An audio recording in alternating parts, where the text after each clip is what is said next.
호주야클럽 TV 여러분 안녕하세요. 호토박입니다. 자, 날씨가 화창해서 제가 저희 건물 앞에 나왔는데요. 호주 영주권 유학에서 여러분들이 도전할 때 가장 많은 한국 분들이 도전하는 대표적인 학과 하면 요리 제과 제빵 과정이 아닌가 이렇게 생각이 듭니다. 그래서 호토박이가 준비했습니다. 당신의 고민의 결사 호토박이 제2편 요리 제과 제빵. 예, 거기에는 숨은 어떤 장애들이 있는지 저랑 함께 들어가 보시죠. 자, 여기 있는 9가지 질문은요, 저희 직원들이 어제 하루 동안 지난 수년 동안 저희에게 요리 제빵 과정으로 문의 주셨던 분들의 한 30분 정도, 지금 학업하고 있는 분들도 계시고 몇몇 분들은 도전을 안 하신 분도 계시고, 한국에서도 준비해오고 계신 분도 계신데요. 그런 분들의 이제 질문을 쭉 취합해서 이렇게 9가지를 좀 선별했고, 그 질문 속에는 없었지만 정말 호토박이가 꼭 여러분들에게 찝어서 이렇게 전달해 드리고 싶었던 그런 내용도 한 2가지 정도 이렇게 포함이 되어 있습니다. 자, 보시면요. 첫 번째, 요리 제빵 과정 영주권 잘 나오나요? 많은 분들이 일단 이거 질문부터 시작하죠. 왜? 내가 영주권 유학에 도전한 거니까 영주권이 잘 나와야 될 거 아니에요. 그리고 요리와 제과 제빵은 완전히 다른 과정일 수 있습니다. 주방이라는 환경은 비슷해 보일지 몰라도 실제 근무하는 여건은 완전히 다른 분야거든요. 그래서 여러분들이 고민 한번 해보시고요. 명문 요리학교를 가는 게 정말 호주에서 취업에 유리하고 영주권에 유리한가? 호토박이가 냉철하게 분석해 드리죠. 자, 지방 지역으로 가야 된다. 영주권 유학을 조금이라도 서치를 해보신 분은 어쨌든 시드니, 멜번, 브리스번이 아닌 곳에서 공부하는 게 유리하다 이런 얘기를 많이 하시거든요. 요리도 그런가? 제빵도 그렇게 해야 되는가? 호토박이가 분석해 드리고요. 자, 그러면 호토박이가 추천하는 요리 제빵 학교는 뭔지, 어딘지, 그리고 호토박이가 학교를 보는 그 관점에서 핵심 포인트는 뭔지, 이름값인지, 아니면 그 커리큘럼인지, 아니면 뭐 취업 서포트인지 학교마다 다 장단점이 있으니까요. 자, 그리고 요리도 기술심사를 통과해야 되는 경우가 대부분에 해당이 되는데요. 2년 학업 마치고 1년 경력을 쌓으면 기술심사 통과된다더라. 실제로 그 통과되는 절차 과정은 어떻게 되는지 한번 살펴보시고요.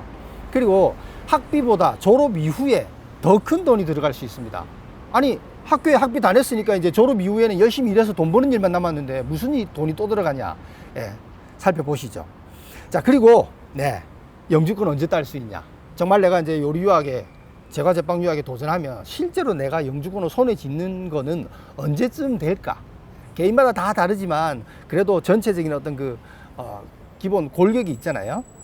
마지막으로 이제 셰프의 연봉, 호주에서 앞으로 이 인더스트리의 어떤 취업 전망 이런 것들 가지고 여러분들하고 이야기 한번 해볼게요. 자, 첫 번째, 요리 제빵 과정 영주권 잘 나오나요? 이 질문 참 많이 하시는데요. 자, 영주권은요 특정 전공에 주어지는 것이 아니라 그 사람에게 주어지는 것이잖아요. 특정 전공이라고 해서 누구나 다 공부한다고 영주권이 되고, 특정 전공은 누구나 다 도전해도 영주권 안 되고 그런 건 존재하지 않고요. 그러면 그래도 어떤 전공은 영주권이 좀 잘 나오고 어떤 전공은 영주권이 좀 잘 안 나오고 이렇게 접근하는 분들이 많이 계시거든요. 제가 보통 이제 그렇게 접근하는 거는 되게 위험하다 이렇게 말씀을 드리는데, 왜냐면 여러분들 그 춤 잘 추는 사람 하면 가수 B 씨 있잖아요. 그죠? 가수 B 씨는 김태희 씨랑 결혼한 사람이잖아요. 그럼 춤 잘 추면 김태희 씨랑 결혼합니까? 아니잖아요. 이거 마찬가지입니다. 영주권 유학도 나와 나이도 비슷하고 영어도 비슷한 내 친구가 요리 공부했는데 걔 영주권 됐다. 그럼 나도 되는 거 아닌가? 절대 그렇지 않습니다. 우리 모두가 김태희 씨랑 결혼 못하는 거하고 똑같은 거예요. 각각 여러분들의 어떤 사랑하는 또 배우자가 있고 다 다른 거잖아요. 마찬가지 개념으로 보셔야 되거든요. 그래서 철저하게 내 조건을 분석하셔서 따지셔야 됩니다. 만약에 여러분들이 요리나 제과 제빵에 충분히 적합한 그런 캐릭터라든지 어떤 뭐라 그럴까 백그라운드를 좀 가지고 계시고, 그리고 그 주방 환경이라고 하는 참 그 힘든 과정을 꿋꿋하게 이겨낼 수 있고, 영어 잘하면 더 유리하고, 그죠? 그리고 여러분들의 나이 조건 이런 것들 다 따져서 이분은 충분히 요리 제빵을 하셔도 뭐 무리 없겠다. 그리고 뚝심 있게 밀고 나가면 그러면 될 수 있죠, 그런 분들은. 그런데 학사 석사는 학비가 비싸서 못 하겠고, 쭉 찾아보니까 그래도 내가 집에서 곧잘 뭐 요리하는 건 좋아하는데, 집에서 여러분들 가족을 위해서 하는 요리랑 주방에서 남을 위해 하는 요리는 완전히 다른 겁니다. 그걸 먼저 염두에 두셔야 되고요. 자, 그리고 이 셰프라는 직종은요, 학교에서 배우는 거는 제 개인적으로는 이 20% 정도의 프로포션밖에 안 되는 것 같아요. 나머지는 학교가 아닌 진짜 그 커머셜 주방에 가서 실제로 몸으로 체득하는 게 거의 80%예요. 솔직히 제 속마음 같아서는요, 1대 9로 잡거든요. 10%, 90%로 잡고 싶은데 그래도 합격 어느 정도 차지하는 비중은 뭐 없다고 할 수 없으니까 제가 8대 2로 잡은 건데 거의 대부분은 현장에서 여러분들의 어떤 그 경험치로 의해서 여러분들이 영주권의 가능 여부가 달라진다고 이렇게 보시면 됩니다. 이 현장 실무를 80% 어떻게 할 것인가는 정말 그 복잡 난해하잖아요. 근데 적어도 이 20%에 해당하는 학교는 어떻게 선정해야 되는가라는 것만큼은 오늘 이 영상으로 분명한 여러분들에게 해답을 제가 드릴 수 있습니다. 자, 그리고 제가 항상 학생들 상담할 때 많이 인용하는 이 The Good Careers라고 하는 이 책에도 잘 나와 있는데요. 이 셰프라고 하는 직종은 뭐냐면, 네, Efficient Work Scheduling. 그러니까 무슨 이야기냐면 하나의 주문을 받아서 그 하나를 다 해결해 놓고 또 그 다음은 일을 하고 그 다음 일을 하고, 보통 우리 일반적으로 사무직에 가면 그런 경우가 좀 덜어 있는데요. 정말 이 요리만큼은 그렇지 않습니다. 동시에 여러 가지 일들을 한꺼번에 시간 스케줄링을 해가면서 해야 되거든요. 실제로 이 셰프는 제가 볼 때 생각보다 머리가 좀 좋아야 돼요. 예, 이 스케줄링하고 오가나이즈 하는 게 굉장히 좀 여러분들이 좀 뭐라 그럴까, 익숙해져야 하는 그런 일이라고 이렇게 봅니다. 그 다음에 또 중요한 게 work under pressure. 예. 여러 가지 주방 안에는 다양한 사람들과 같이 계급 사회 안에서 이렇게 일을 하는 것처럼 그렇게 돼 있거든요. 근데 거기에는 정말 어찌 보면요, 사무직보다 훨씬 더 많은 프레셔가 존재해요. 그리고 stay calm in difficult situations. 그러니까 굉장히 복잡 단위한 그런 뭐 어려운 상황에도 여러분들이 좀 캄다운 하면서 일을 해 나갈 수 있는, 그것도 정말 중요한 요소거든요. 왜냐하면 이 주방이라는 환경은 그래도 사무직보다는 일을 하다가 보면 좀 위험 요소가 있잖아요. 뭐 다칠 수도 있고, 그죠? 또 뭐 이런 불이라는 또 이런 또 화기를 또 접해야 되니까, 그죠? 네. 그래서 여러분들이 이런 캐릭터가 잘 맞는지 이건 분명히 여러분들 스스로가 잘 판단해야 될 부분이고요. 자, 요리 제빵은 그러면 어떻게 다른 분야인가? 그래도 요리 제빵을 통해서 영주권을 도달하려고 하시는 분들은 적어도 그래도 주방 경험이 조금 있으신 알바라도, 알바라도 뭐 하다못해 워킹 할리데이로 호주에서 주방에서 뭐 키친핸드 정도라도 좀 해보신 분이면 좀 그래도 그 상황을 어느 정도는 이해하시는데, 먹방을 좀 보시고 우리 호주 유학 클럽 보시는 여러분들은 뭐 그런 분 없겠지만요, 아주 그래도 가끔은 먹방 같은 걸 보시고 또 그 셰프가 또 화려해 보이기도 하고 그 화려한 그 데코레이션 뭐 이런 것들에 좀 현혹되어서 선택하는 그런 분들은 절대 영주권까지 도달하기 힘들거든요. 자, 첫 번째 이 요리 쿡이라는 거는요, 아주 그 순발력을 요하는, 정말 아까도 제가 뭐 여러 가지 그 스케줄링을 동시에 해 나가면서 일을 해야 된다 그랬잖아요. 그리고 또 팀 플레이입니다. 나 혼자 해서 나 혼자 딱 끝나는 그런 게 거의 없고요.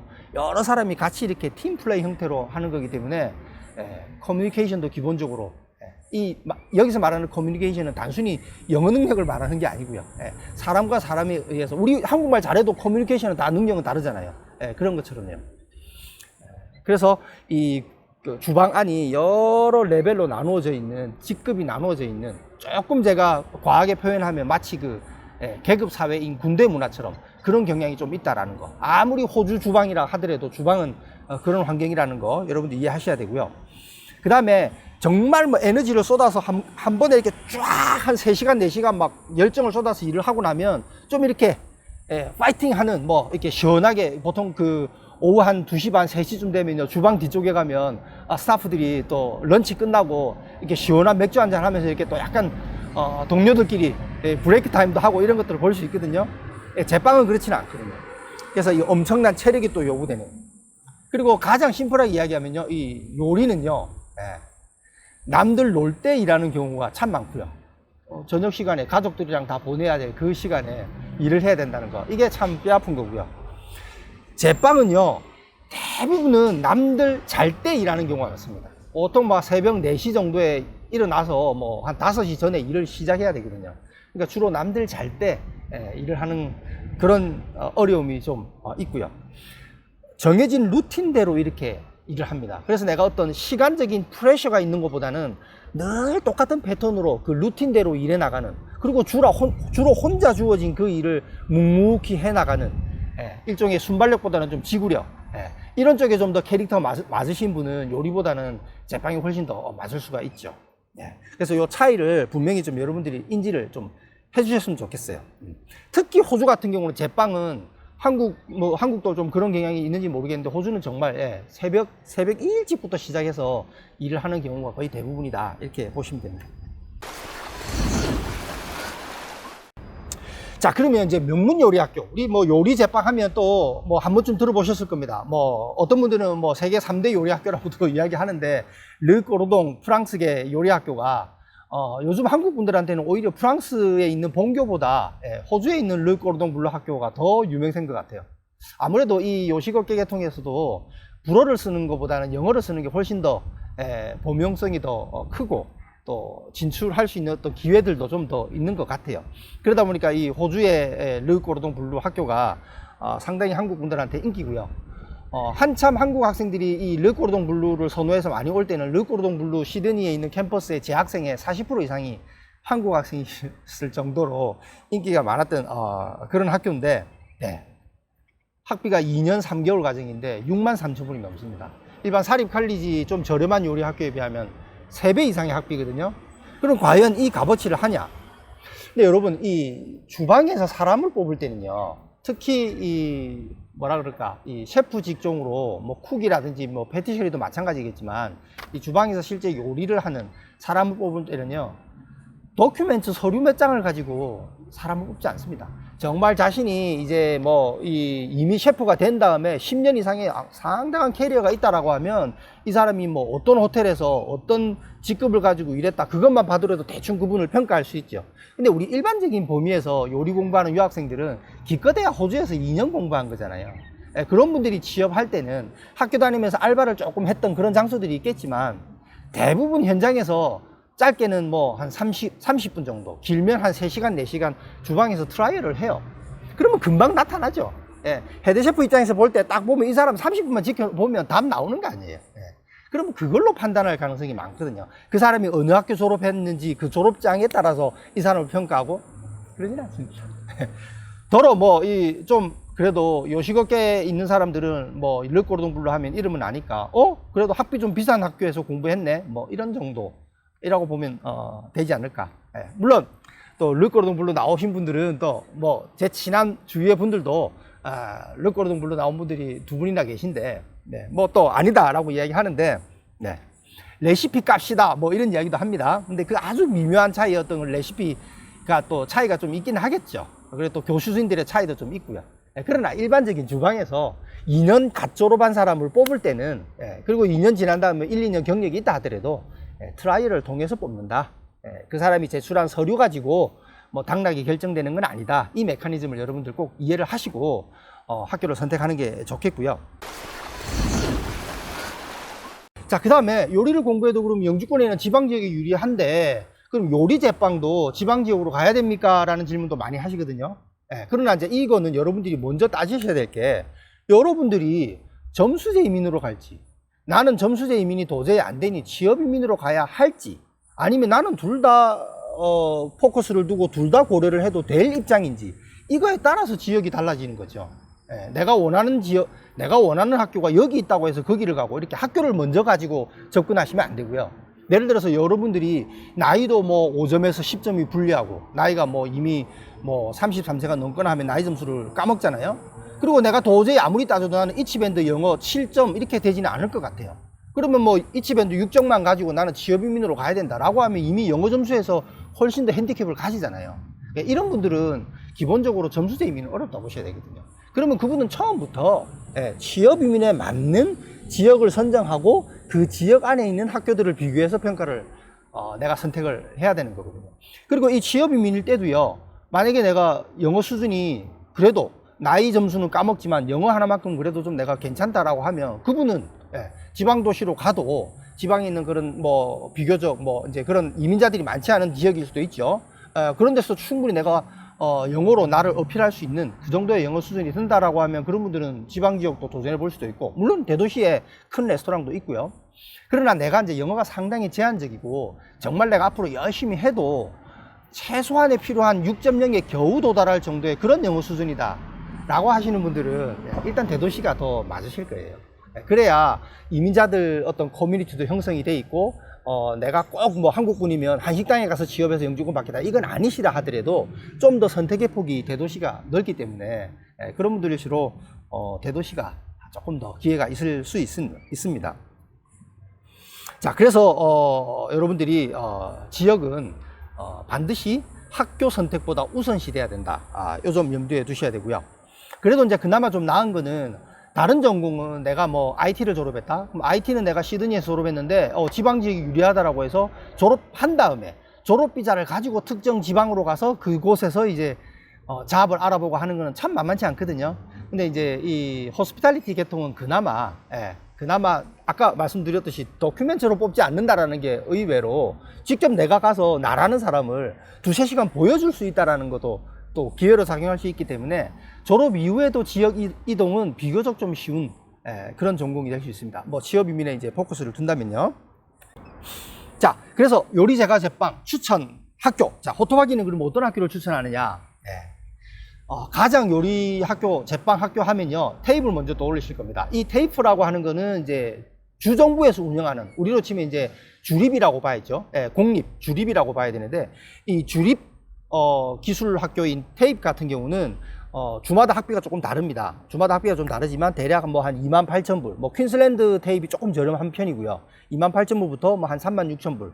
이 또 테이프 안에도 또 윌리엄 앵글리스 같은 경우는 뭐 여기도 일종의 주립이라고 봐야 되거든요. 거기는 또 좀 특화시켜서 테이프하고는 또 조금 분리해서 좀 더 호스피탈리티 계통에 좀 더 포커스를 둔 그런 네임밸류를 가진 학교거든요. 그런 데는 또 학비가 또 조금 더 높고, 네. 그리고 물르꼬르동 같은 학교는 또 학비가 뭐 어마무시하죠. 그리고 이제 일반적으로 2년 과정의 사립학교라고 하면요, 학비는 정말 레인지가 다양합니다. 2년 전체 학비가 2만 불도 안 되는, 뭐 한국 돈 한 1,500만 원 정도라도 2년 공부를 할 수 있는 학교도 있고요. 그리고 뭐 한 2천만 원 좀 넘게 2,500만 원 정도면 2년 학비가 감당이 되는 그런 학교들도 있고요. 그래서 비교적 요리 제빵 공부하시는 분들은 재정적인 측면에서는 조금은 그래도 다른 전공들에 비해서는, 왜냐하면 또 학업 시작하면서 바로 알바도 하니까요. 뭐 특히 요즘 같은 경우는 뭐 주방에서 뭐 처음부터 쿡을 할 수는 없겠죠. 그러나 뭐 주방에 여러 가지 뭐 키친핸드부터 시작해서 아니면 뭐 서빙이라도 얼마든지 뭐 일자리 구하는 건 어렵지 않으니까 뭐 시급 20불 이상은 다 받고 일하니까 학비 그리고 생활비 일부도 자기가 벌어서 공부할 수 있으니까 뭐 2년 학비 정도만 갖춰져 있고 기본적인 IELTS 5.5 정도라고 하면 그 외에 이제 다른 요소 봐야 되겠죠. 나이도 보고 뭐 다 따져야 되겠지만요. 그런 분들은 재정적인 부분은 어려움 없이 도전할 수 있는 그런 학과라고 보시면 되겠고요. 네. 자, 그리고 이제 이 학비 말고요, 여러분들이 학교를 선택할 때는 코스 구성을 보고 선택해야 되거든요. 이거 정말 중요합니다. 자, 보시면요, 요리 제빵 학교를 선택할 때 왜 코스 구성이 중요하냐? 그러니까 여기서 말하는 이 코스는 요리 제빵 학교가 보통 2년 과정이 많잖아요. 그럼 2년 과정은 보통 그 안에 이제 여러 과정이 묶여져 있습니다. Certificate 3, Certificate 4, 디플로마 혹은 어드밴스 디플로마까지 이렇게 묶여져 있거든요. 그러면 이게 왜 중요하냐? 자, 예를 들어서 A를 한번 보십시오.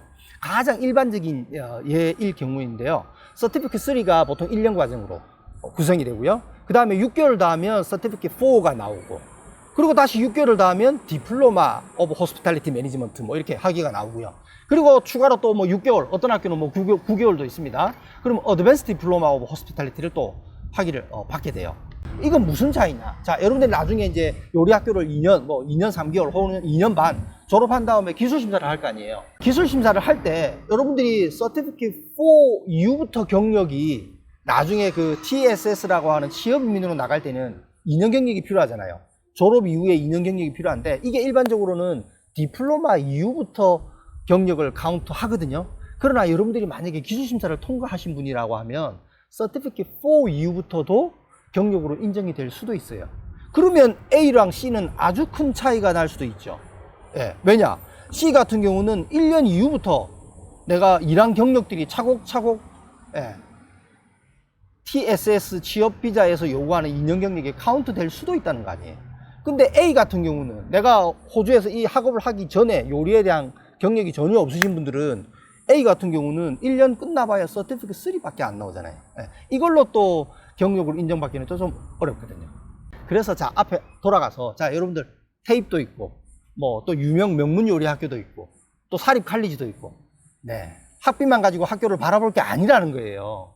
이런 그 학교가 어떤 커리큘럼에 구성이 되어 있는지, 그리고 여러분들이 점수제 인민으로 나아갈 건지 취업 인민으로 나아갈 건지, 여러분들은 꼭 기술 심사를 염두에 두고 학업을 할 건지, 나는 기술 심사 없이 그냥 취업 인민을 통해서 영주 비자로 나아갈 건지에 따라서도 이 학교 선택은 매우 중요할 수 있다는 겁니다. 자, 학교 선정을 할 때 저한테 이런 세부적인 분야들을 학생은 잘 모르세요. 묻지도 않으시고요. 근데 정작 중요한 건 이 부분입니다. 꼭 염두에 두시고요. 자, 여러분들이 학교를 이미 선택했습니까? 자, 이제 올해 7월이면 호주 영주권 유학 요리 제빵 과정으로 도전할 겁니까? 그러면 여러분들이 제게 자, 이메일 한번 주십시오. 네, 이메일 주셔서 뭐 다른 여러분들이 직접 어떤 학교를 이미 일정 부분 수속을 하셔서도 괜찮아요. 네, 여러분들이 학교에서 받은 그 오퍼레터라든지 혹은 이제 막 지원하려고 하는 단계라고 하면 여러분들 고등학교 이후에 뭐 영문 성적 증명서, 간단한 이력서에 뭐 알바 경력 이런 것들에 따라서 또 달라지니까, 그죠? 네, 그런 것들을 이메일로 저에게 주시면 여러분들이 선택한 그 학교가 합리적인 선택인지, 그 학교가 속한 지역이 여러분들에게 맞는 지역인지, 혹은 아직 학교 선택 전이라 그러면 호토바기가 보는 관점에서 이런 지역에 이런 학교가 어떨까라고 여러분들에게 충분히 레커멘드 해 드릴 수 있습니다. 근데 그런 거 없이 아무 끝도 밑도 끝도 없이 그냥 호토바기님 학교 추천해 주세요. 제가 여러분들을 모르는데 특정 학교 뭐 한두 개 어떤 뭐 제가 다른 에이전트 뭐 이야기하는 거는 좀 적절치 않으니까, 뭐 그러나 어떤 에이전트들은 학교 한두 군데만 딱 정해놓고 뭐 A 학생이 와도 그 학교, B 학생이 와도 그 학교, C 학생이 와도 그 학교, 그건 좋은 방법 아닙니다.